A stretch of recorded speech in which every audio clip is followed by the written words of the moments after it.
अनंत कोटि वैष्णव वृंद की गौर Premanandi.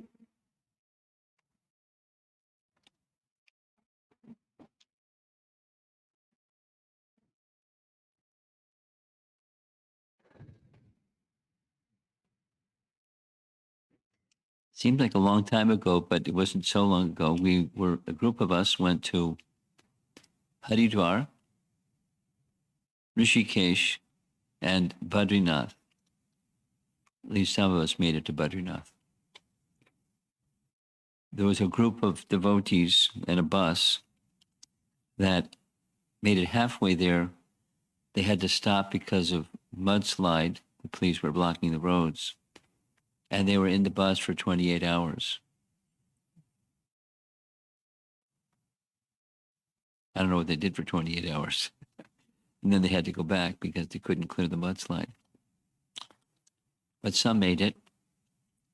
And some made it not only to Badrinath, but then Kedarnath, and then Gangotri and Yamunotri. Venturesome group. It took them a while, and through mountain trails and so forth. But the reason for discussing this topic, Nara Narayana Rishi, is this. It's one of their celebrated places is in Badrinath, their ashram, but Nara Narayana Rishi's ashram. Maybe you know this from the Bhagavatam. When Krishna had his second discussion with Uddhava, well, for the first discussion, it was in Dwarka. Intuitively, because of the intimate relationship, Uddhava knew Krishna was going to leave. So in Dwarka, he went privately to see him, fell at his feet, sobbing like anything.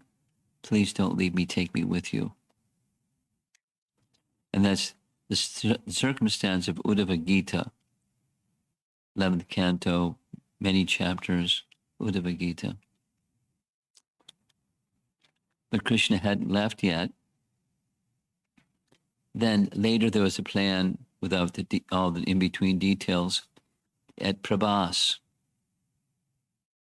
After Krishna arranged for the entire Yadu army to destroy themselves in a circumstance, then Balaram left and Krishna was remaining. And again, Uddhava came. Because Krishna had, from Dwarka, Krishna had sent him to go to Badrinath. He said that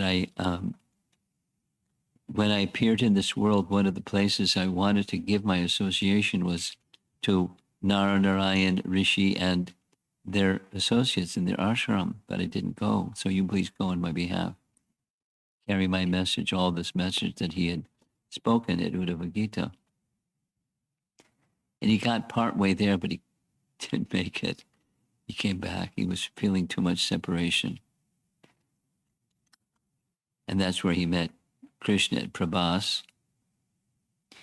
And in that setting, there's a very nice description. Krishna was leaning against a young banyan tree.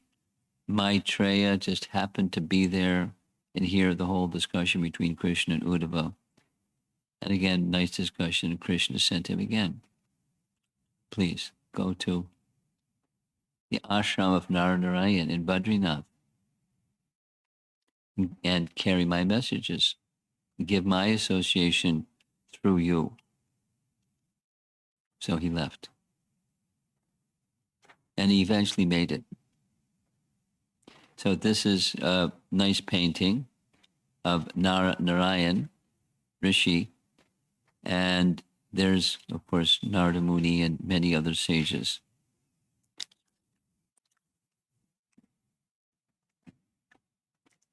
A nice introduction to the topic of Narayana Rishis is this verse from Canto 1, Chapter 2. As we know, the beginning of Srimad Bhagavatam, first canto, chapter 1, it says the scene is Naimisharanya. We also visited Naimisharanya, very nice place, where Sutta spoke the Bhagavatam for the second time. And the sages headed by Shonaka were very, very happy to hear a retelling of the Srimad Bhagavatam that Sutta had heard from Shukadeva Goswami. And it begins with their asking 6 specific questions, and the answers are found in chapters 2 and 3 of the first canto. So before he begins, Sutta begins to answering, he speaks this verse. You can say it together. It's a nice verse. Narayanam namaskritya naram chaiva narottamam devim saraswatim vyasam tato jayam udirayet. So in the painting, there's Goddess Saraswati, there's Lord Narayan, of course there's the 4 Kumaras. And here's another nice painting indicating the meaning. Before reciting this Srimad Bhagavatam, which is the very means of conquest, one should offer respectful obeisances unto the personality of Godhead, Narayana,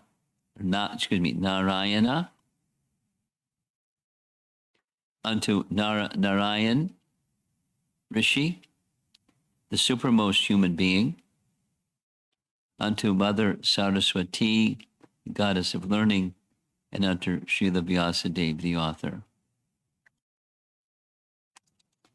Sutta speaking.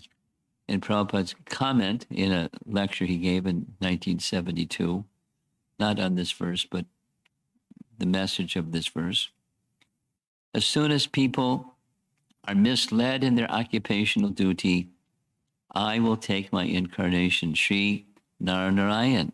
They are incarnation of God, but they underwent severe penances. The Nara Narayana temple is there in Badrinath in the Himalayas. People go there to show their respects to Nara Narayana Rishi.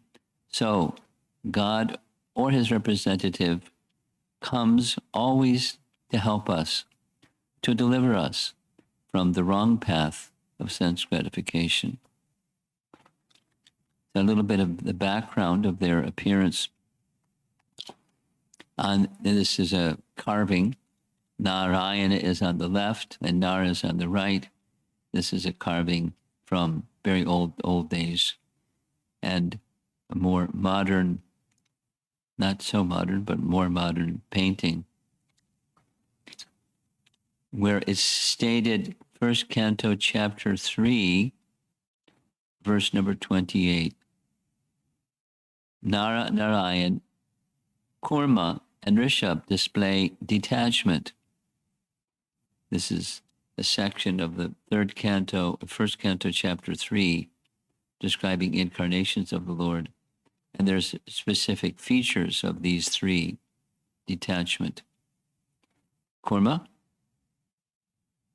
Rishabh, and Nara Narayan. The incarnations are said to have displayed only a part of Lord Vishnu's knowledge, pastimes, powers, and other opulences. Nara Rishi entered Arjuna, and therefore Arjuna is an Avesh incarnation of Nara Rishi. Lord Krishna, however, is the original Supreme Personality of Godhead himself. Sattvata Tantra, description of different kinds of incarnations. So Arjuna has a particular relationship, just as Nara Narayana Rishi are always together. Arjuna and Krishna are always together. Arjuna manifesting or embodying the Nara Rishi feature of those two. And here's a little bit of the background of how they made their appearance in this world. This is from Bhagavatam 11th Canto, Chapter 4. Nara Narayana Rishi, who is, notice it's singular, who is perfectly peaceful and is the best of sages, was born as the son, singular, of Dharma and his wife Murti, the daughter of Daksha. So Daksha had, as we know, many, many, many daughters. And different daughters were given to different qualified husbands to marry. And one of those daughters was Murti. One of the daughters was Sati. That was a big problem between Sati and her father. Vishwanath Chakravarti Thakur comments on this verse. Sarva Gunotpati means that she was the source of the Lord, who is endowed with all auspicious qualities. She became the mother of Nara Narayana Rishi. Murti, another name of Nara Narayana Rishi, a form of Shuddha Sattva, should be understood to be the Shakti who manifests the Lord.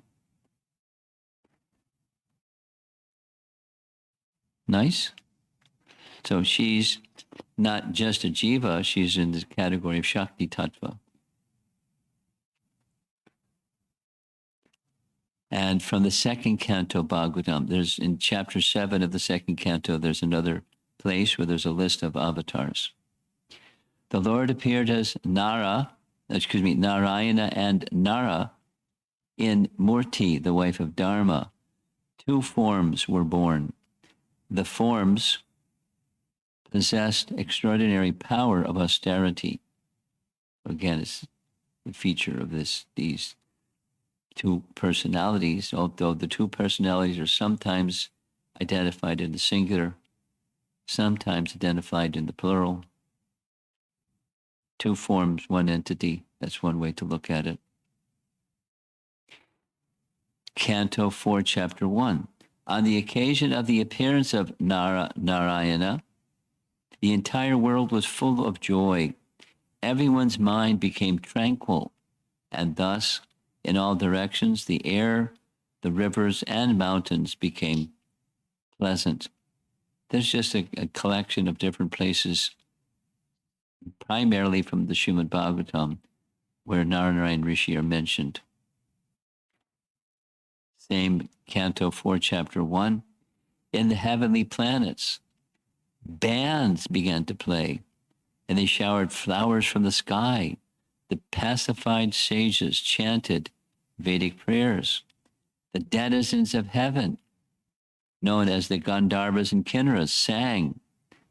The beautiful damsels of the heavenly planets danced, and in this way, at the time of the appearance of Narayana, all signs of good fortune were visible. Just at that time, great demigods like Brahma also offered their respectful prayers. And we hear again about Nara Narayan in 4th Canto, Chapter 1. Maitreya is narrating this to Vidura. That's the painting. By the way, we had some discussion already. This ashram where Maitreya engaged in austerities was in Haridwar. We visited the place. And this discussion that makes up like 13 chapters of Canto 4 is Maitreya to Uddhava. Maitreya to Vidura, excuse me. O Vidura, thus the demigods worshipped with prayers the Supreme Personality of Godhead, appearing as the sage Narayana. The Lord glanced upon them with mercy and then departed for Gandhamadana mountain or hill. So it's just a collection of verses about their appearance and their mother and so forth. From Mahabharata, there's some other explanation of how they made their appearance. During the era of Swayambhuva Manu, there was a great disturbance created by a demon named Dambodbhava. Doesn't look like a nice fellow. Dambodbhava. This demon performed severe austerity and was successful in propitiating Suryadev. Dambodbhava was asked to take a benediction. Grant me the benediction of immortality. Sounds familiar, right? Sorry, Charlie. No immortality. Suryadev replied, even I am not immortal. I can't give what I don't have. The demon thought of tricking his lord by getting immortality sanctioned by another way, and he asked for the following boon. Clever. Randikashipu tried his too. Bestow upon me the protection of 1,000 armors or kavachas. If anyone comes to fight with me and tries to penetrate my defense through these armors, for every armor, the opponent has to perform austerity for 1,000 years. Then he has to perform austerity for another 1,000 years. And with every armor being destroyed, the opponent should also die. Backdoor way of trying to become immortal. That was his benediction he wanted from the sun god. So Suryadev said, so be it. Now Suryadev knew very well the demon was a demon. He's going to misuse the boon, but he was bound by, he made a pledge, and so he granted the boon. After getting what he wanted, the demon, now known as Sahasra Kavacha, 1,000 Kavachas, started terrorizing the entire universe and perpetrated untold suffering on the living entities. That's the background behind Murti. So Murti, seeing the suffering of living entities, she made some prayers to Lord Krishna, the Supreme Personality of Godhead. And her prayers were heard. The Supreme Lord Krishna appeared in front of Mother Murti and King Dharma and assured that he will soon mitigate the suffering of the living entities. The Supreme Lord appeared as the twin sons of Murti and King Dharma and became known as Nara Narayana. Watch what happens. While Nara Narayana Rishi were performing penances, the demon Dambodbhava, who is now known as Sahasra Kavacha, came to their hermitage in a challenging demoniac mood, wanted to fight. Immediately, Nara came out and stood in front of that demon. Dambodbhava to Nara Rishi, how dare you stand in front of me? No one has ever dared to stand in front of me like this. Proud fellow.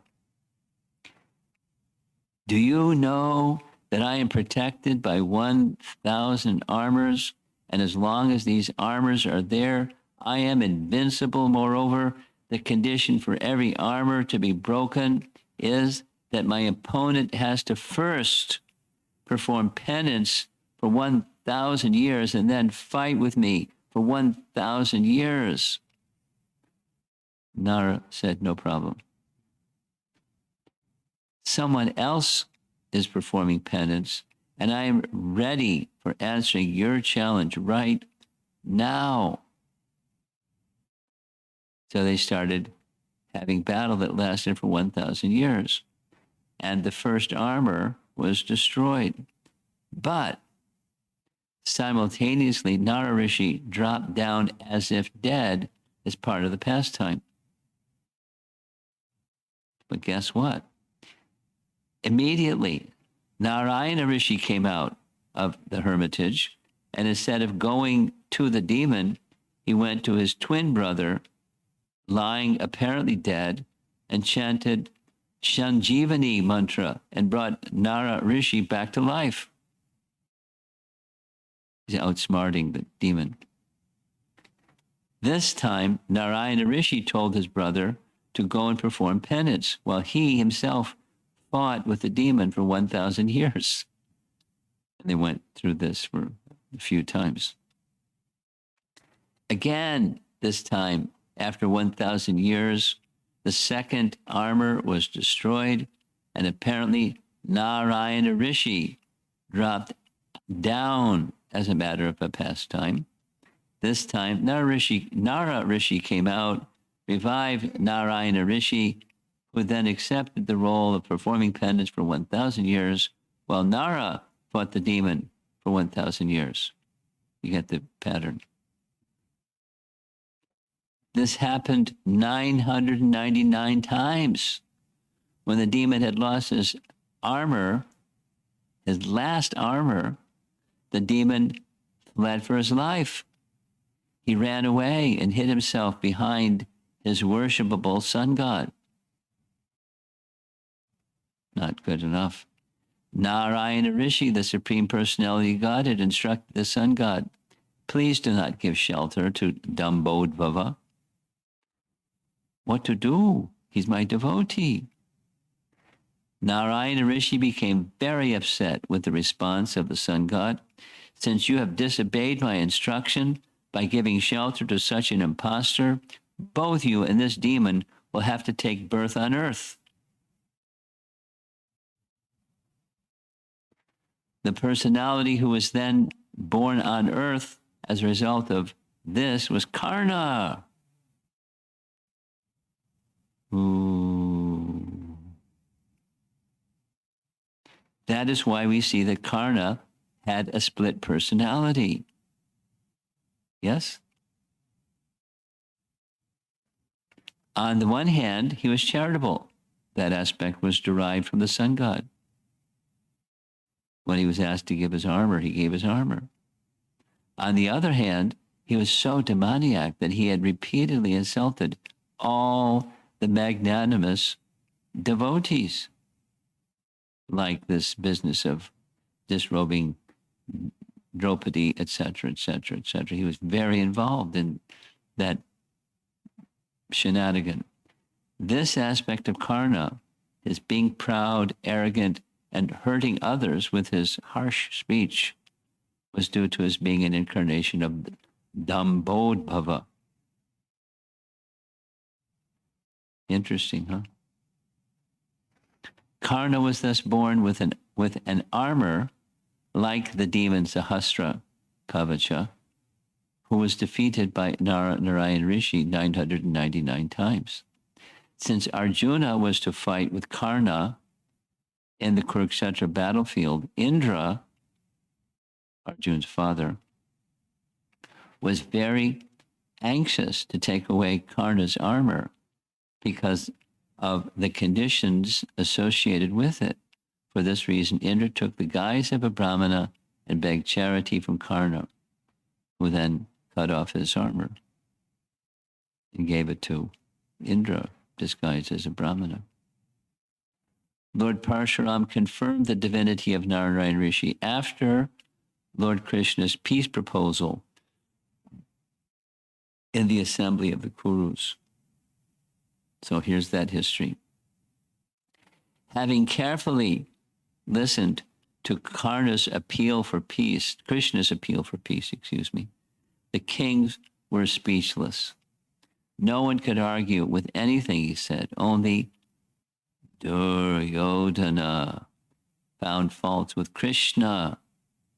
There he is. Karna pointed his finger at Krishna. And he looked at Krishna with a sly smile. When Krishna finished speaking, Parshuram addressed the assembly. all eyes rested upon him, and his voice rang out around the hall. He told the assembly a story about the ancient king Dambodbhava and his being defeated by Nara Narayana Rishi. He also recounted how Nara pulled up a handful of grass and, imbuing it with mystic power, hurled it at the king and his army. The grass transformed into razor-sharp steel shafts that sliced off the ears and noses of all the soldiers, finally defeating Dambodbhava. Parshuram continued. Nara's feat was wonderful. Narayana is capable of still greater deeds. Those two high-souled rishis are now present as Arjuna and Krishna. Do not try to face them in battle like the vain Dambodbhava. Pretty strong. O heroes, do not fall victim to these vices and lose your lives. No one within the three worlds can defeat Arjuna, and Janardana exceeds him. Make peace with them and do what is good for yourselves and for the whole world. This is Krishna came with his peace offer. Duryodhana insulted, besides saying no, he insulted Krishna. Parshuram gave them some very strong words.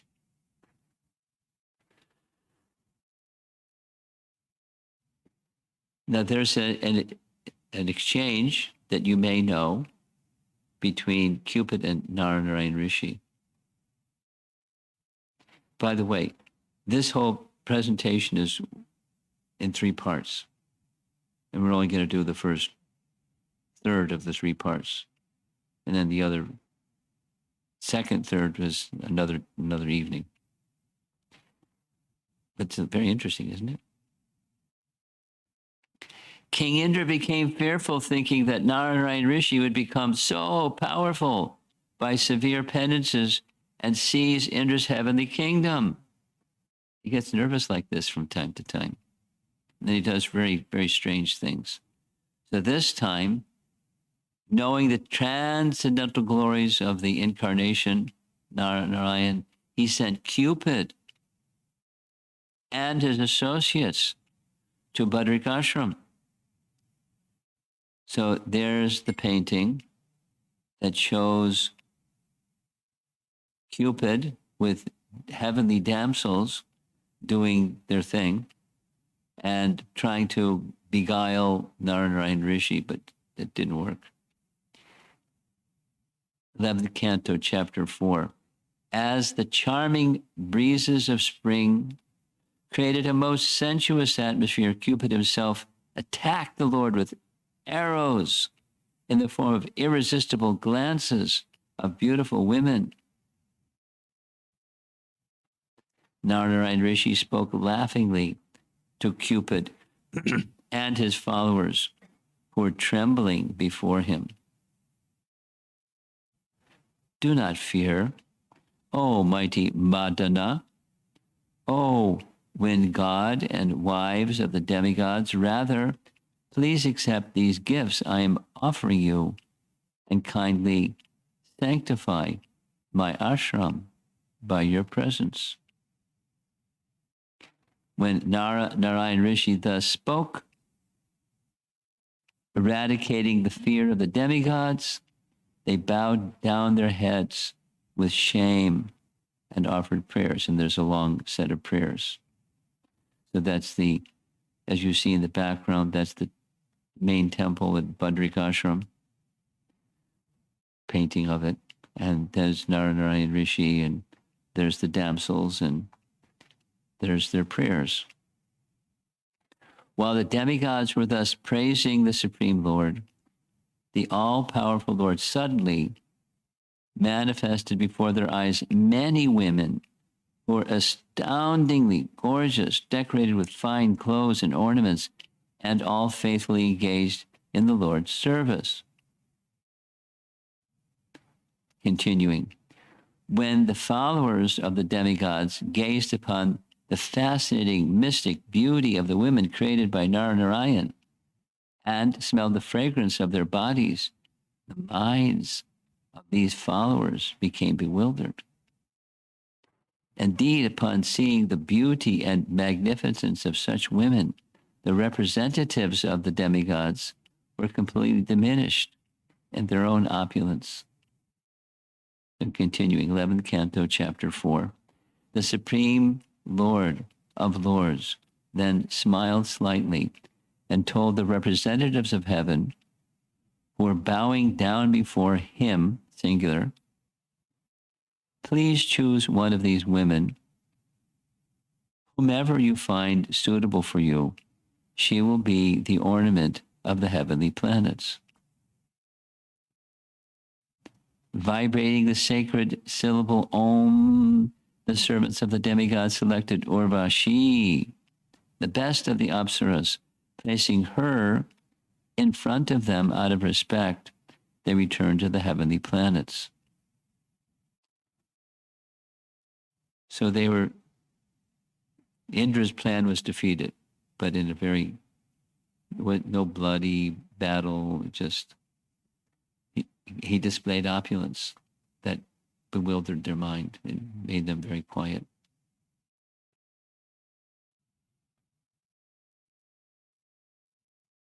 Now, there's a nice pastime that it's going to take a while to narrate. We're not going to get into the whole thing.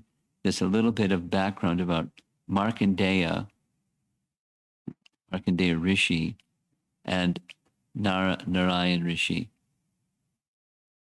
And here's a little bit of the sketch of the life of Markandeya Rishi. Now, I'm now at slide 54, and there's 135 slides. So we're not going to get too far. But this is a little background. We didn't go into this when we were in preparing to go to Badrinath on Haridwar. This has been created since then, so you're getting to see it for the first time. Markandeya was born at a place by the name Markand Makri, and it's in Himachal Pradesh. And where it is, it's shown with a little red dot. In the lower right corner, there's a map that shows the Markandeya River arising from the roots of a gigantic fig tree. That's the history. And from the Markandeya Purana, there's this description. When he was 5 years old, already he started penance to please Lord Shiva. He performed penance for the next 7 years. When Yamaraj came to take him, like death when he's only 5 plus 7, so he's a young boy, Shiva warded him off and gave Markandeya the status of a Chiranjiva when he's still just a young boy. Now, we discussed this a little bit. Let's say it again. Sometimes the word Chiranjiva or Chiranjivi is translated as immortal. There's no such thing. Because according to Bhagavad Gita, anything that's born must die. So he was born, so he has to die. But he's given the status of being able to live for as long as creation exists. That's pretty long. That means yuga, one life of Brahma. And in each day of Brahma is 1,000 yuga cycles times 30 days to a month. And so it's a lot of time. Not eternal, but a very, very long time. And Lord Shiva granted him that status. So this is a painting depicting, there's Yamaraj who's come with his stick. We heard this in the Damodar Leela, the stick of death. And Lord Shiva interfered and saved his life. From the Narasingha Purana, that was the Markandeya Purana, Markandu and his wife prayed to Lord Shiva for a son. Markandu and his wife prayed to Lord Shiva for a son. When Maharishi Bhrigu instructed young Markandeya Rishi, who became a descendant in the Bhrigu line. So here he is on the banks of the river Badra. This is from this Purana. Lord Vishnu granted status of a Chiranjeevi to Markandeya Rishi. So it's two different accounts. What does that mean? It could mean two different creations. It's one explanation, quite possible. And there are 7 personalities well known as having such a long life. Some sources say that he is the disciple of Mahamuni Vyas. So again, that could be different days of Brahma or something. One of the Puranas is named after him, Markandeya Purana, and the Rishi became Chiranjeeva at adolescence, and he never grew older. So one account is that Vishnu, the other is that Lord Shiva granted this status. Or now it's slide number 62 out of 135. So I think this might be a good place to break. Now, this is a detail. I'll cover a few more slides. A few more details. In this map, it shows it depicts at least the location of this celebrated fig tree that is said to be still alive. And it's at the point of the origin of this Markandeya River. So I saw, and when we went to Badrinath, where the mouth or the flow of the Ganga comes out of the mountain. Have any of you seen that? It's really amazing. There's like the backdrop of Badrinath is mountains, and then you go up and up and up and up and up and up and up and up by there's a little trail, and one can find the cave that Vyasadeva dictated Mahabharata to Ganesh, and then there's the Ganesh's cave. You keep walking up and up and up, and it's easy to get out of breath because the oxygen is so thin.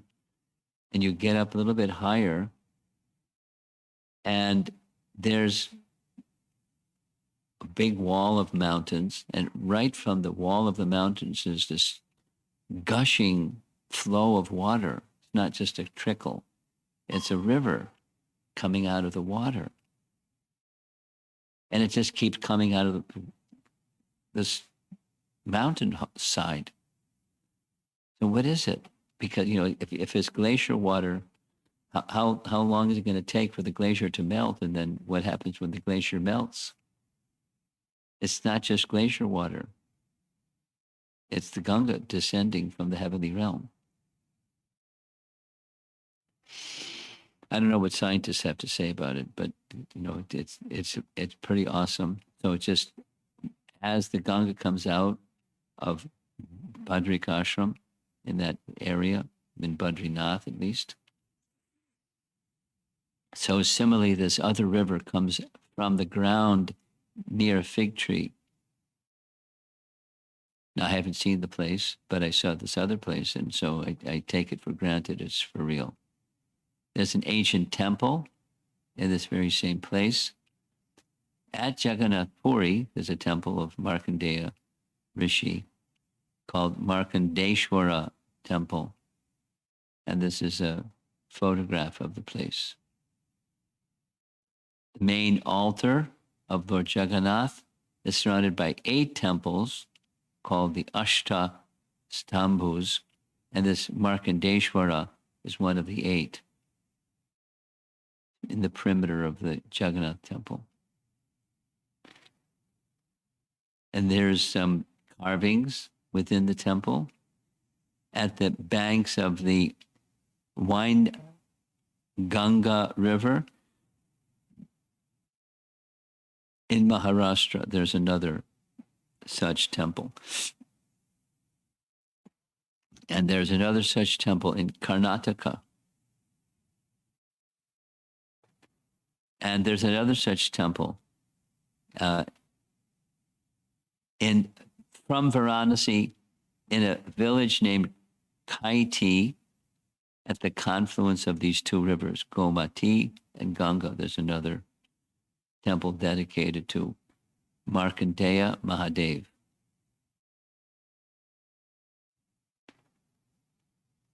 And inside the temple, there's a Shivalinga and a Markandeya Muni deity. That's where that arrow is pointing to, the Markandeya Murti, Markandeya Muni Murti, and then there's the Shivalinga.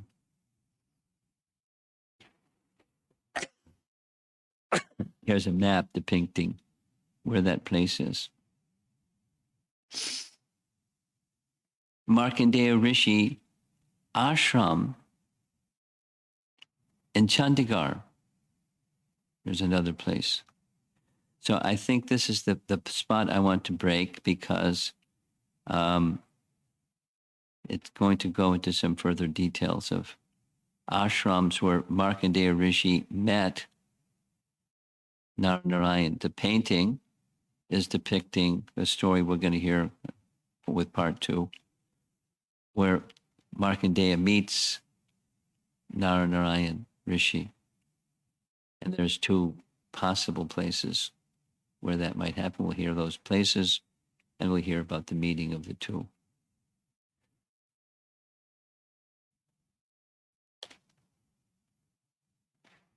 A virtual visit and some historical narration in relation to Nara Narayana Rishi. They're celebrated forms of the Lord, specifically, as we heard, known for their austerity. But, one might ask, what's the personality of Godhead doing austerities for? Because he's the personality of Godhead, or his incarnation, so why the austerities? The answer is to set an example.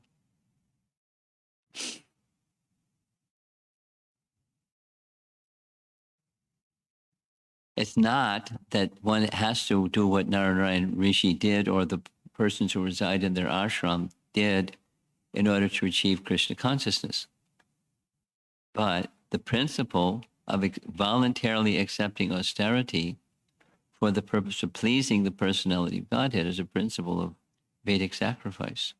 And it can be something very simple, and it can be something very extreme, as sometimes we heard these nice descriptions of the Saptarishis and the austerities that they performed. They're very, very extended and severe. But the principle is simple. The form is different, but the principle is controlling the mind and senses. And controlling the mind and senses may mean to voluntarily restrain oneself from what would be ordinary life of senses and sense objects mixing. And an interesting first-time experience in my life as a Hare Krishna devotee. The flight from I was in Chicago, came to Dallas, and the flight attendant, interesting, on her way going through, taking drink orders and all that, said, "Are you with a religious order?" I said, "Yes." "Are you a monk?" "Yes." "What order?" I said, "Hare Krishna." "I thought so." "And have you taken a vow that you can't speak?" I said, "Obviously, I can speak. I can take." But, it was just quick. But our vow the austerity is not don't speak, although some persons may do like that, don't speak. Ours is don't speak nonsense, or you speak only, you use the power of speech, or the power of anything in service to the Supreme. And that's the austerity. Nothing else. Not, how is that accomplished? Not just accomplished by a rule. Anyone knows that. Rules, you can do rules for a while and then something else happens. Conditioned souls, something else happens. So therefore, as the principle of bhakti, for the purpose, as we heard today about the Damodar Lila, the bondage that's more powerful than anything is the bondage of love. Because when one is bound by love, then you don't do anything other than for the pleasure of the beloved, when it's genuine love. And you can practice it, or sadhana in that direction. That's sadhana bhakti. But as it matures, then as bhakti matures, then there isn't anything else. There's only one thing. Yavasayatmika buddhi ekeha krudanandana, in the language of Bhagavad Gita. That buddhi yoga is the same as bhakti yoga, which means for the satisfaction of Krishna only. That's high. So we can go in the direction by sadhana. But when we're engaged in sadhana, we should be mindful of what the purpose is.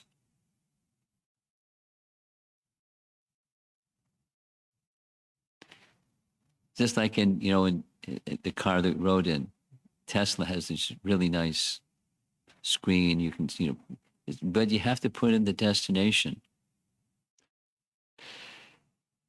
The GPS will show you where you are on the highway, but not tell you how to get to your destination unless you put in the destination. They'll show you you're moving along, but you have to know the destination. So bhakti includes knowing the destination. It's a good GPS system. It can get you to where you want to go. It may take a while, depends in some variables, but it'll take you to where you want to go. But you have to know where you want to go.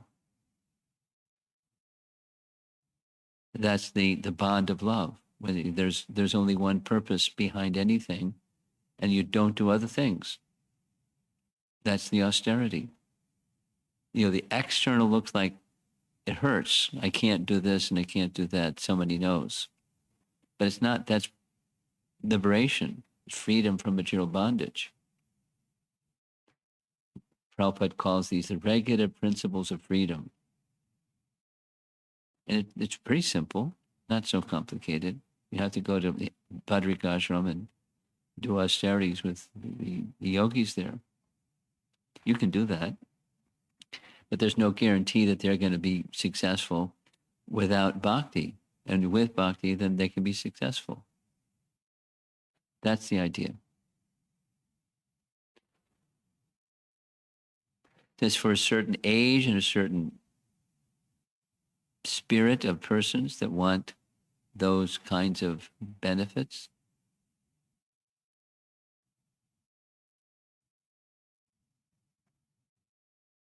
And don't want the miseries of material existence. So you do the do nots.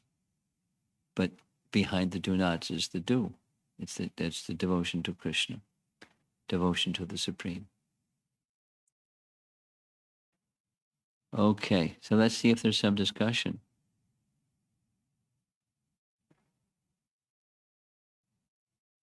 "20 minutes to 8.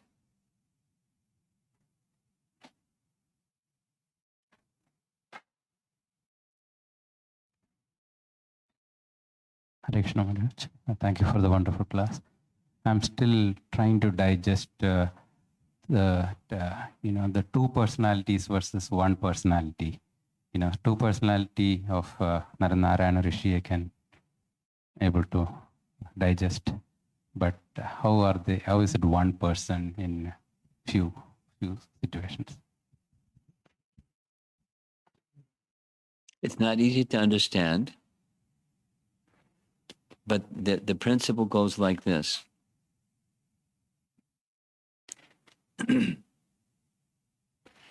Like Lord Chaitanya, there's this nice verse that I'm sure you know the verse, many of us know the verse. Eternally, the one entity is manifest in two forms, Radha Krishna. Radha Krishna pranaya vikriti ladini shakti asmat ekatmanav api bhuvi pura deha beta gatautau. There's one entity eternally manifest in two forms. The next line is, and that one entity manifest in one form, one entity manifest in two forms, one entity manifest in one form, is Lord Chaitanya, taking the complexion and the mood, the bhava and the duty of Radha. That's Gauranga. So back to your question. It's not easy to understand. And so it's one entity manifest in two forms. So we can say singular because it's one entity, or he is one entity, or we can say two in two forms. So we can emphasize the oneness of the entity, or can emphasize the two-ness of the forms. One entity in two forms. So sometimes and sometimes referred to in the singular, sometimes in the plural. He or they. And it's not easy to understand. The explanation is there, but it's not easy to understand it. Okay?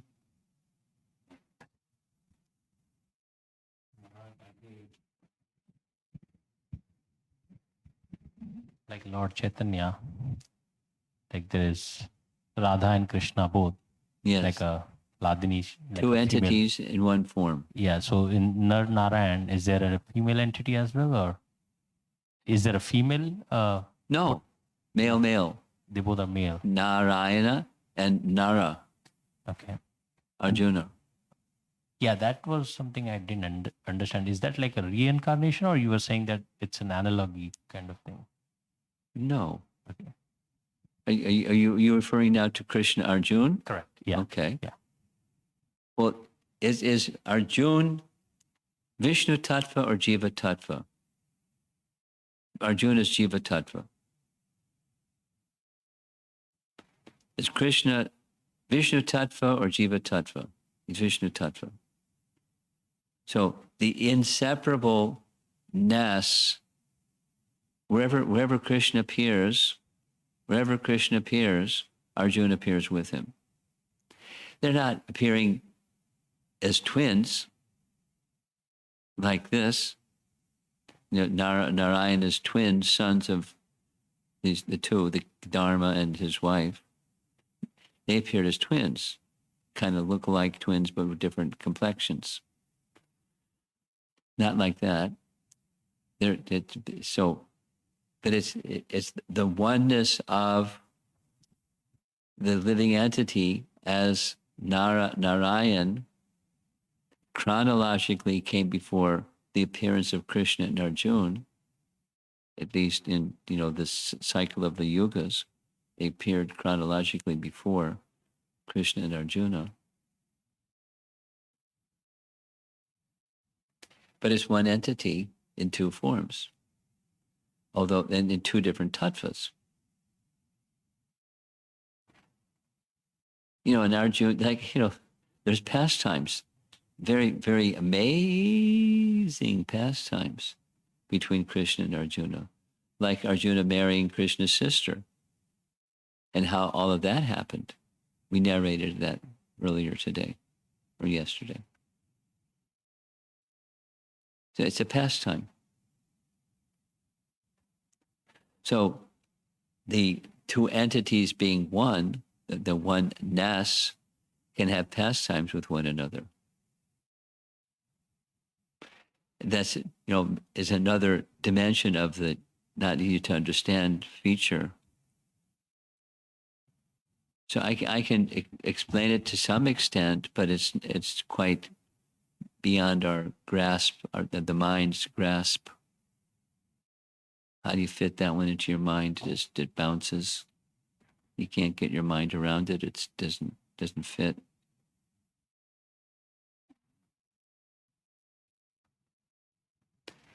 It's not the same, but there's some points of similarity to Mother Yasoda being unable to bind Krishna because he didn't want it.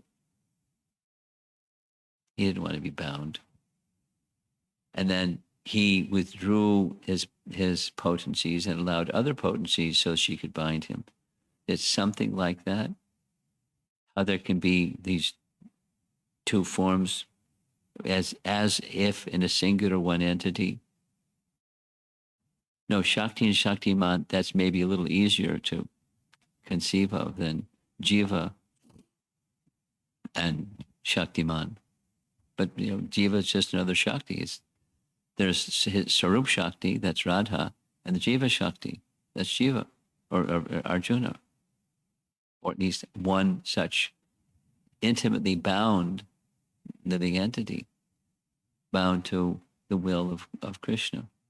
So he's a very special person, Arjuna. As we heard Parshuram say, you can't defeat him. There's no human being that can defeat him because he's as powerful as Krishna is. And yet, for Krishna's pastime purpose, when Arjuna was unable to check the dacoits that were harming the queens as they were going back to Hastinapur, the power was Krishna's power who can withdraw it and give it. So even such a powerful person who, as Arjuna, that can't be defeated, can be defeated by Krishna's withdrawing that potency from him, or Krishna giving the potency, and he can't be defeated. For me, it's to talk about it as one thing, but to really appreciate it, it's loving pastime. Krishna can give and withdraw his potencies as he wishes, as an act of loving pastime, and it all comes back to Rasovaisaha, which is a fundamental teaching from Madhurya Kandambani, that when Krishna appears, anyway, I'll say it. It's a philosophical explanation, but to me, it's more than just a philosophical explanation. It helps me to understand how things that are beyond our conception can be at least get an inkling of it. So when Krishna appears, this is the teaching. When Krishna appears, he does so by his sweet will. There's nothing that can cause Krishna to appear. There are circumstances where he appears, but he doesn't have to appear because he can have somebody else do, or empower someone, or, he doesn't have to appear. He doesn't have to do anything. But when he appears, it's by his own will. Sva Icha. And there's multiple. I did a little research today and found multiple verses. Check it out if you want. Sva Icha. And there's right in the Bhagavatam verses, and they're always translated by his sweet will. He appears in different avatars and does amazing things because he has potencies. So when he appears, or when the sound vibration about his appearance is made, then it does two things. Two things. Very simply, two things. That one is the coverings become spiritualized. It's just in the same section of Taittiriya Upanishad, in language other than the language of Bhagavad Gita. The language of Bhagavad Gita, there's 8 coverings of the soul: earth, water, fire, air, ether, mind, intelligence, and false ego. All 8 coverings of the soul are coverings, And the covering can become spiritualized by bhakti, or by the manifestation of Krishna's presence and the presence of his bhakti shakti in one's life. The matter can be spiritualized, and the soul can be restored to its original consciousness, this ananda, sachit ananda consciousness position. There's a happiness that comes when Krishna appears, or a katha about Krishna enters one's ear. So similarly, this Nara Narayana Rishi and Krishna Arjuna dynamic, because of the love, when Krishna appears, he appears by his own sweet will, because he wants to exchange rasa with his devotees. He wants his devotees, it's two ways. He wants to experience his rasa, which means an exchange of love with his devotees, and he wants to enliven his devotees with his presence and have them experience rasa in their constitutional position. He wants it. So he comes by his own sweet will. And then things happen, which is, so this is a rasa of this bondage of love between Arjuna and Krishna. They can go off and do different things at different times, at different places. And that doesn't change the rasa, because Arjuna is always thinking of Krishna, Krishna is always mindful of Arjuna and his well-being. So it's, the Leela is, there's the material life, and then there's the Leela, which is of the same quality as Krishna, and then to understand what's going on behind the Leela. It's the exchange of love between Krishna and his intimate devotees, like Arjuna. So that's how it's possible. On a rasa point of view, it's possible. And so, because he's the Supreme Lord, he can do it. There's nothing he cannot do. He can do anything. He can appear always in one form, or he can appear in two forms. And it's a mystery.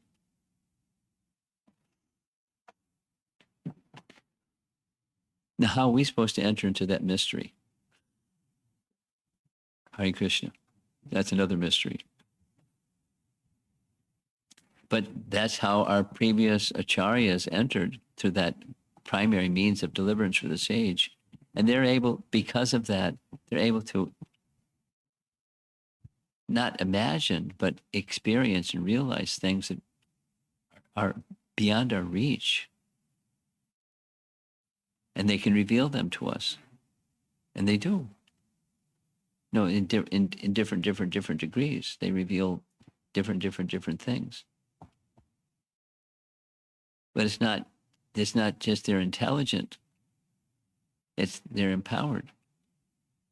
They're engaged in an exchange of love with the source of all, everything. Rasovaisaha. That's the background behind these not easy to understand things, for me at least.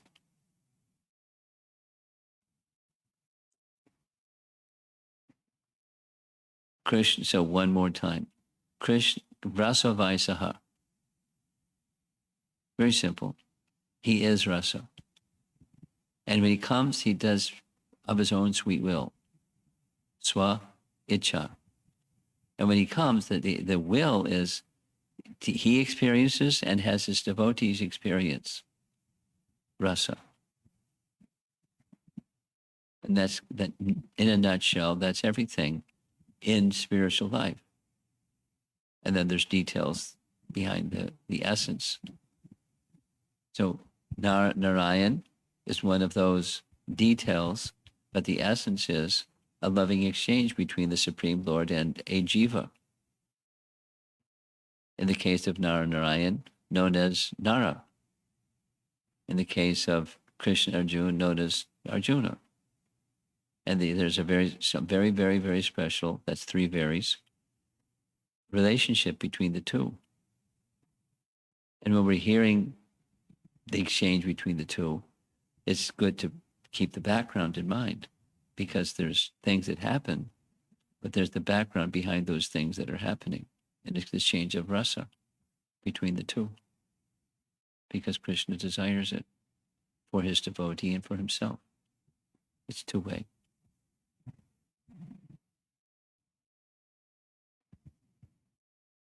That's a long answer for a not so easy to understand topic.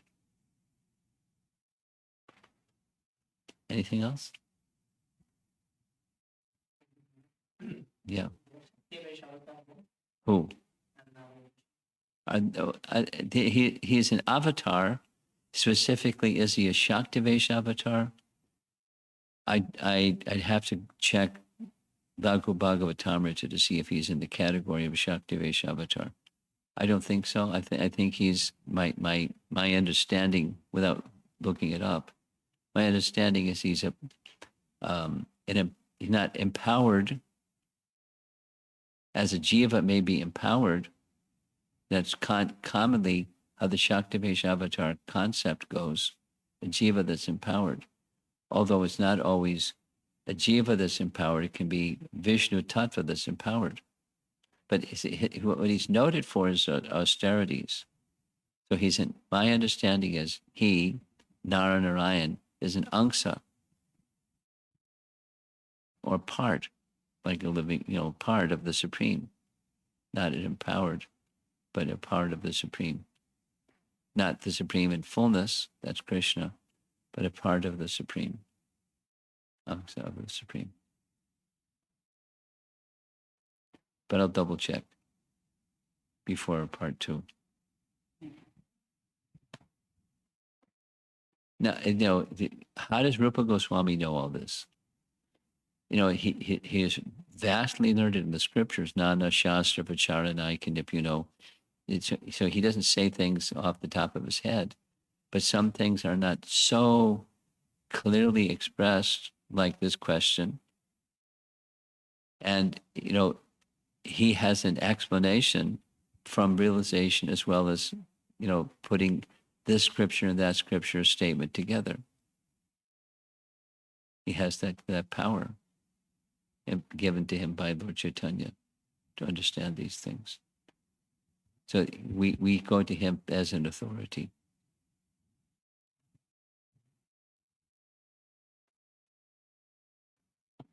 Anything else?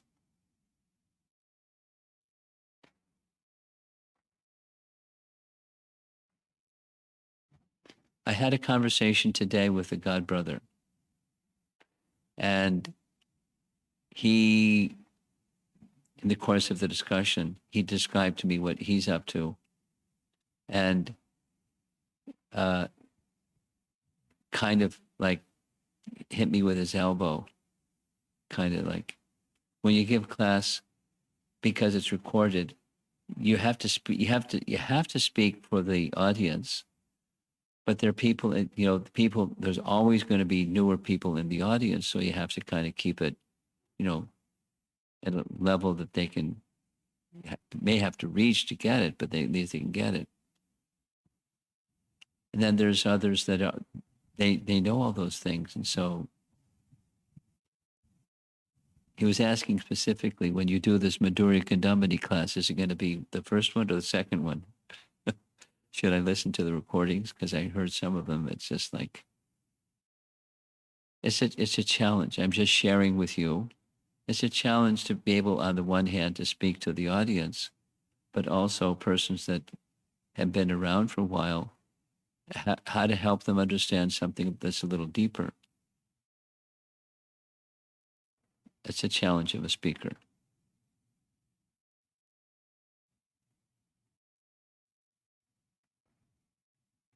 And he quoted something Prabhupada said in relation to translations. There's two standard ways there's diversity, but two standards ways, directions. You get, when you translate something from Sanskrit, you can just be the literal. And the second way of translating is you don't neglect the literal, but the sweetness and the essence is also conveyed And Prabhupada said, I like the second. And of course, there's other translators that do as he did, and in some cases more so, like our Goswamis, because Prabhupada was speaking to the world. And our Goswamis were writing for learned Vaishnavas. So they didn't have to, they could just, no holds barred, they could just fly as high as a bird can fly.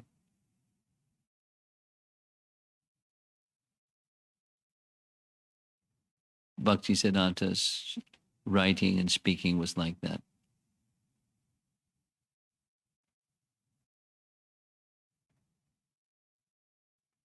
I'm just sharing with you that there's the challenge of addressing the audience and making relevant and relatable. At the same time, persons that want to go more deeply and satisfy those that want to go more deeply. It's a challenge for a speaker. Okay, thank you very much. Yes, you have something? Yeah, I have a question. One question. Go ahead. Here's the microphone. Yeah, so you narrated the story of Surya and then connecting the dots, ended up with Karna, Yeah. and then Nara Narayana, and then ended up with Krishna and Arjuna. Yeah. But is this predetermined? Was that predetermined? Predetermined. Yeah, when Surya gave the boon to the demon, No. was it predetermined that it'll end No. up in Karna? No, this is a nice discussion. Don't you hold the microphone. He's not going to do anything with it either. This was at a college. This was at, I forget which one. It's someplace in Dallas. One girl, we kind of got stuck because she kept going around and around and around. Her thing was that since God is omniscient, it's not exactly what you're asking, but it's kind of what you're asking. Since God is omniscient, does it mean that things are predetermined? And if there's, she didn't say it, but I said, where that train is going is we actually have no free will. If things are predetermined, we're just scripted. You can think that you're making some choices, but you're not really making any choices because you have no free will, because things are scripted. And it's not like that. We certainly have free, we're part and parcel of the Supreme, so we have free will. So there are choices being made along the way. And even if it's known ahead of time, how's the plot going to end up? There's still free will involved. Even if you know what the outcome is in advance, how someone is, because they have a propensity, they're going to choose like this, and so forth. So back to your question. Was it predetermined? Was it an already set deal? And Surya was playing his part, and somebody else played their part, somebody else played their part, but it was just a set deal. It's just like it had to happen that way. So the error in that thinking is free will doesn't exist, or it's inoperative. You can think you have free will, but sorry, Charlie, no free will. It's just things are just, the river is moving. You're in a boat that's being moved by the waves of the river, and it's just destiny is going to play its course. You really don't have any free will. That's not the way it is. So persons are making choices, free will choices. And they move this direction, that direction, but there's free will choices being made. In this particular situation or any other situation. Just like we heard about the life of Maharaj Parikshit. And when the astrologers did his astrology chart, they got it. They nailed it, the whole thing. Does it mean that he didn't have any free will choices because it was all scripted? Same with this narration. He had his nature, yes. and the nature playing its way through Prakriti played out the way that it played out. But he was making free will choices. Same here. Okay. Prabhupada ki jai.